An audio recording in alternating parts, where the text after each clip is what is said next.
Mr. Hines subbed for us for a time, and during that subbing, he showed very good safety. Louisa Muscatine Superintendent Mike Van Sickle says Ricky Hines was hired back in 2013. He was a substitute driver in the spring and did a good enough job that he earned a regular route in the fall. If people show good consistency and safety in the sub realm, then of course that's someone that we're also going to consider. Hines passed the background check the school district is required to do.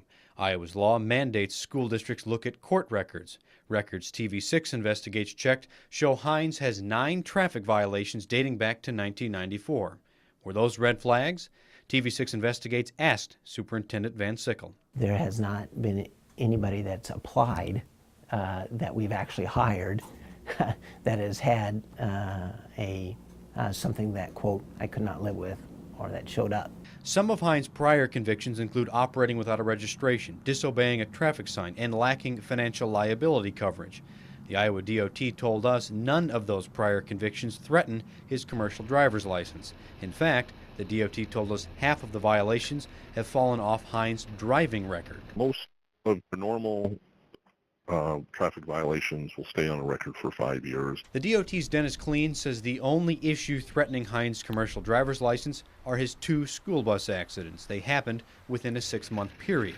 If he has another accident in any vehicle through May, at that point he could be considered a habitual violator, which is 3 or more moving violations in a 12-month period, and at that point he could be suspended. A suspension would invalidate his commercial driver's license, barring him from driving a school bus.